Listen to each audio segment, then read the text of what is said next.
people see that I talk about podcasting and talk about consulting, and when they hear about a need for a consultant, they hear about a need for a digital transformation, whether it's for their own business or for someone else, I have sometimes some inquiries that are coming in. So that's one of the byproducts of building a personal brand through a podcast. So welcome to this episode of the Unnoticed Show, or should I say bonjour, because I'm speaking to Diogen, and he's joining us all the way from Montreal in Canada. Diogen, share with us why you have felt unnoticed, or how you felt unnoticed, and what you've done about it. Yeah, I have. It's an excellent question. I have felt unnoticed pretty much my whole career. I don't want to exaggerate that, but yes, to some extent. So I used to be someone who works in a pretty big company. So I've been working for kind of the biggest consulting firms, and I was working in a software implementation project, so mostly the software SAP. And it was a project where teams were big, both on the client side and the consultant side. And even though you do a lot of work, long hours, weekends, etc., and you try to do it well, even after that, you still feel that you are kind of a number, and you might be lucky if you get noticed by the right persons that are not necessarily always the person with whom you are working. If you get noticed by them, then you are up for promotion, up for a salary rise, etc. So I have in my career, I've never had any promotion, but I got promoted more by changing jobs. But yes, I have always felt a little bit unnoticed, and that has pushed me to create a podcast eventually last year. It has pushed me 4 years ago to become independent, so to create my own business. So these are the two big actions that I took because I felt unnoticed. Wow. Okay. Fantastic. So really, rather than sitting there and just accepting the mediocrity, you've kind of got out and done that, which is fantastic. I see also that you're a soccer coach. So you're obviously a man of action as well on many fronts, Diogen. You are a technical person, right? And you're working with clients on digital transformation. How did you take the step from being an independent consultant on sort of large B2B technology projects to having a creative outlet with the podcast? Why did you choose podcasting, and how has that worked out for you? I started listening to podcast in 2015. For the first time, I was listening to Pat Flynn. If anyone knows that person, he has a podcast called Smart Passive Income. And since 2017, when I decided to create my company, I had that idea that having a podcast could be nice, just because I like to listen and to speak with people. And only since 2019, I went to San Diego to go to the first ever event organized by Pat Flynn, by that podcaster. And at that time, it was the summer of 2019, and I had in my head, I was thinking, should I create a podcast or should I create an online course? And I did not know much about it, even though I was listening to podcast already at that time. And going to that event helped me to meet so many people. And at the time, I also was not sure about what I would create, what would be the topic of the podcast. But then I saw people that were creating podcasts on a business-related subjects and were having they were having followers, yeah. or other type of subject, and it gave me clarity. So going to that event gave me clarity. I decided to then purchase his course about launching a podcast, and that's how I got the step by step about just the launch of the podcast. Really, the first start. Sorry, I got the step by step guide in order to do it. Well, and now tell us about the podcast. What's the name, and how have you got on some sort of 12 months later on, Diogen? The name of the podcast is really related to the fact that I was unnoticed because it's named Consulting Lifestyle. So I used to be, as I said, a consultant with the software SAP, being involved in teams with the implementations. Then I became independent, and I work today with, even though I still have my SAP knowledge, I work today with softwares that might be also suited for smaller businesses. So such as the CRM HubSpot, for example. So I've become a partner with it, and my company is now ERP happy. But the Consulting Lifestyle, the podcast, it has been created for two reasons. One is because when I started my career in consulting, I was not really aware of what the job of a consultant is. What does it mean to be a consultant, to have colleagues with whom you do projects, and colleagues with whom you are in the same company, the same department, but you don't necessarily work with them on a daily basis. But still, those colleagues have an influence on the fact that you will get a promotion, a raise, etc. in the company. The other thing is me right now, because I became an independent, and I saw something that is pervasive in the consulting for big companies, is that the business model that most consultants have, 99.99% of consultants, they sell their hours. That's the only thing they do. They only sell their hours. And I was thinking, I'm sure there are other business models, but I don't know them.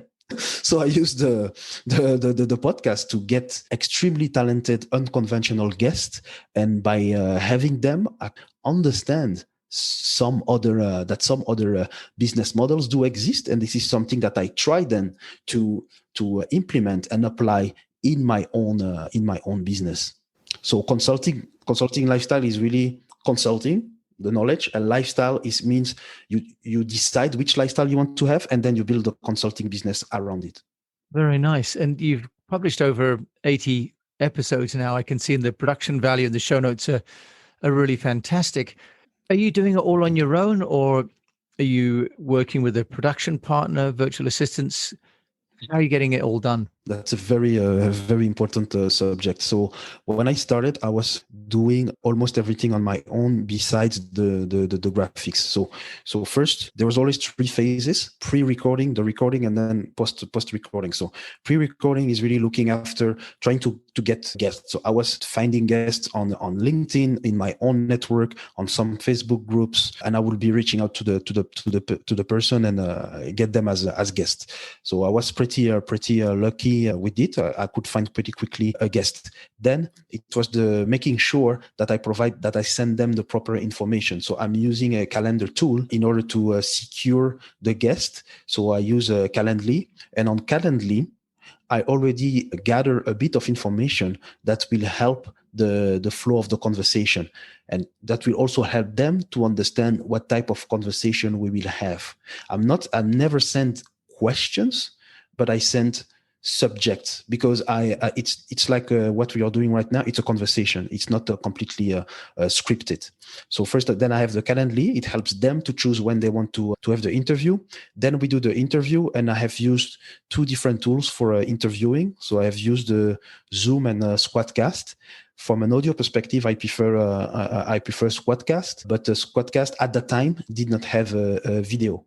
It's just earlier. Right now we are 26th of March when we are recording, and just 3 weeks ago I learned that Squadcast you can also do video recording, because I really like the video quality over there. So that's what I use for the recording, and then I was doing myself the audio editing. And then the graphics, I would ask someone to do it, and then I will do myself as well the social media, the promotion on social media, mainly LinkedIn, Instagram, and Facebook. Today, as you asked, I have a virtual assistant that help with audio editing, that help with building the graphics, doing some of the show notes as well, even though I give some guidelines on what to write, but they still write the show notes. I have a website for the podcast. So that's for the podcasters that want to have a website.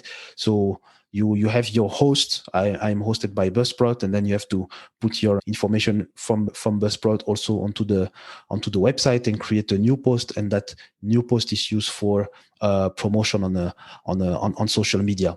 So basically today I do search for the guest, I do record, so I do the recording, of course, and I participate in most of the social media promotion, but I'm trying to also offload part of it. Really comprehensive. Thank you. Sounds like we're doing some similar things, including, for example, hosting on Buzzsprout, which has been really good. You mentioned about the learnings that you're getting as well from your guests. Is that something that you had anticipated, or has kind of been a nice byproduct of the reaching out and interviewing people?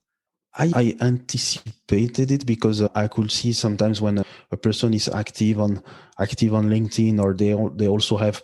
I have interviewed some podcasters as well, or people that have a business. They usually have something to share I don't know exactly what, but they usually have something interesting to share. So I was a bit I was expecting that they would have something very valuable to provide, and it has been at so many different levels. It could have been business wise. So how do you price? What type of being an entrepreneurial consultant, how to do your how to do your marketing, how to work in teams. But it can also be a personal life thing because it's lifestyle. So I could meet with people that are more like digital nomads, people that have small kids and still manage to grow. So it's really different things. And I also had people from all over the world. Yeah. And so I've got to ask that question. You're doing this as an adjunct to your ERP Happy business, which is a great name, by the way, ERP Happy. As you rightly say, that very few people put ERP and Happy together. Most people find it quite exhausting, I think. And enterprise resource planning, of course, is what that stands for. What has been the impact on your core business then, Diogen, or is the podcasting now kind of eclipsing the consulting business? Yeah, it's not eclipsing right now. I don't necessarily target to do it. I see it as something that accompanies the consulting. So consulting lifestyle, the content has been a lot about B2B consulting in general, not necessarily focused on ERP, CRM, digital transformation, not always, but how it has helped my business. First, as I said, people share their experience and their strategies, so that's something I could apply. But it also makes myself what we call the know, like, trust factor. So I am someone who is open to talk about my own struggles or my own achievements. And when I reach out to some contacts, or when some contacts actually reach out to me, the trust is already there. So what has already happened is that people see that I talk about podcasting and talk about consulting. And when they hear about a need for a consultant, they hear about a need for a digital transformation, whether it's for their own business or for someone else, I have sometimes some inquiries that are coming in. So that's one of the byproducts of building a personal brand through a podcast. If you think there's a sort of a minimum viable publishing frequency, because you're obviously getting a lot of benefits from having a podcast, but one of the hallmarks of successful communications is consistency. Right. And if people publish a newsletter every now and again or appear in a magazine every now and again, it really doesn't have much value. It sounds as though with your podcast, you're getting a lot of value from it. What's your view on how frequently one needs to have a podcast episode in order for it to deliver that value that you're obviously getting? Yeah, by default, I would say if in average, the best frequency I suggest is a weekly. So once a week, and you pick a certain day, a certain day and a certain time at which you will always publish. So for me, for Consulting Lifestyle, it's every Monday, and try to be published by 6 a.m. Eastern Standard Time every Monday. Then I am launching another podcast, which is in French about digital transformation. It will be called Transformation Numérique, and it will be every Wednesday. I would say maybe in some cases, if you have a long form podcast, interviews that last for a very long time, and there is a lot of very detailed information that takes time to be digested, and it will provoke a lot of engagement, you could have a smaller frequency. But in general, weekly frequency is the best. Okay, and duration-wise, how long are your shows? Because they seem to be of different lengths. There are variations. Okay. Yeah, there are variations. But it's funny what you say, because when I started, I was saying, yeah, it will only be between 25 and 30 minutes. But then I was completely dragged by the conversation, and at the end it was 45, 50 minutes. So I'm trying, even though my latest episode is the longest I think I ever had, because it's a 1 hour 9 minutes episode, but I try to be between 30 and 40 minutes. Yeah. That's what I notice is kind of the sweet spot. Okay, yeah, and I've heard that really there isn't a rule. Some podcasts can last for hours and some could be 10 minutes, and there isn't a particular formula for success, right? It's whatever your audience are looking for. And you mentioned you're going to launch a French podcast. Why are you doing that? Is there a particular audience? Is this for the Canadian? Will it be Quebec, or are you looking at Africa or the French?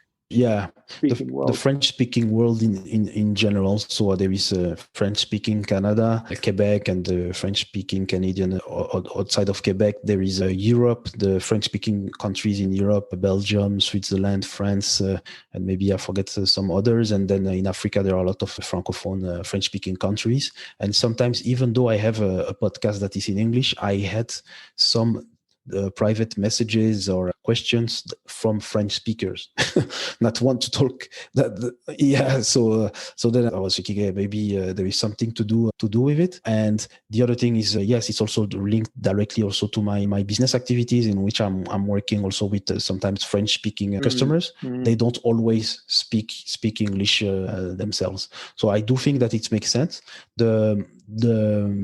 The scope of the podcast at first sight is more narrow, because it will be really about digital transformation.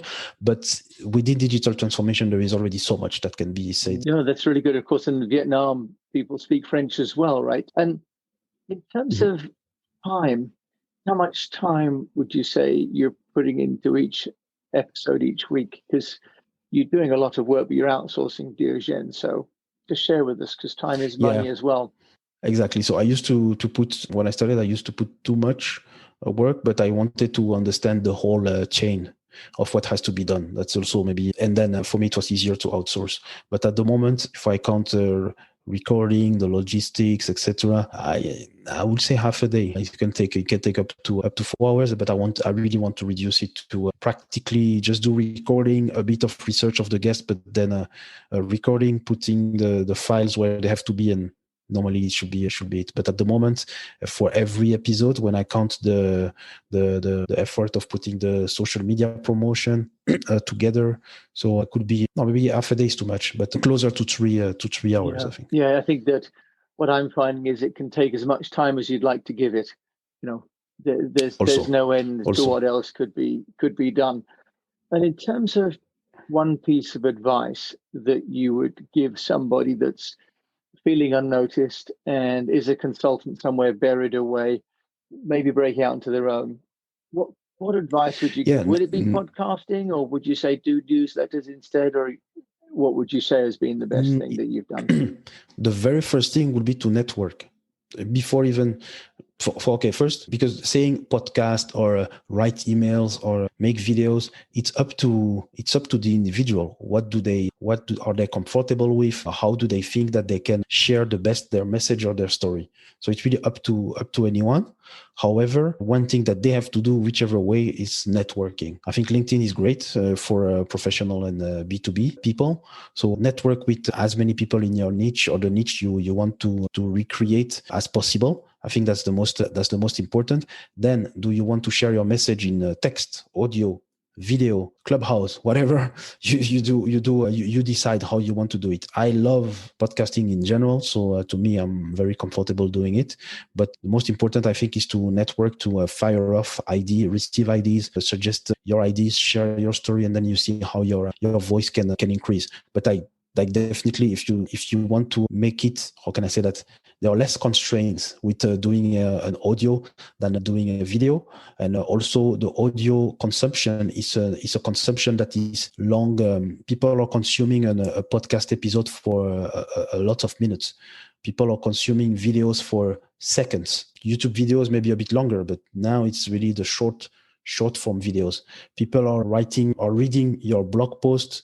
Maybe they read it in diagonal, or they just read the subtitles, or they just look at the images and the quotes.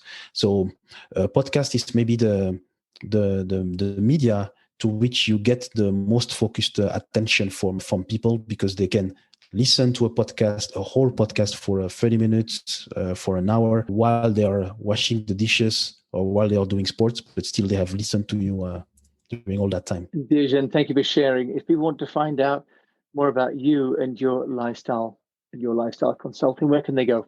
Yeah, so there is a consultinglifestyle.fm. That's the website of the podcast. That's where you can find me. You can find me also on LinkedIn. So Diogen, and I think maybe it will be in the show notes, or the website of the company, ERP, so .com. There you can find us, and maybe send an email at info@erphappy.com. That's the three best ways to find me. Thank you very much for joining us on the Unnoticed podcast. Thank you very much. Thank you very much. Great. You've been listening to Diogen, and I wanted to introduce Diogen because he shared really how, as a consultant and independent, he's created a podcast which is helping him to learn and to grow, which I'm also enjoying greatly with my podcast, but also building his business and his personal brand. So thank you so much for listening to this episode of The Unnoticed Show. And we obviously have all of our information at eastwestpr.com, and you can find us on podcasts in Apple and on iTunes and Google Podcasts as well. So thank you so much for listening to this episode of The Unnoticed Show. And we hope that in the meantime, you do get noticed.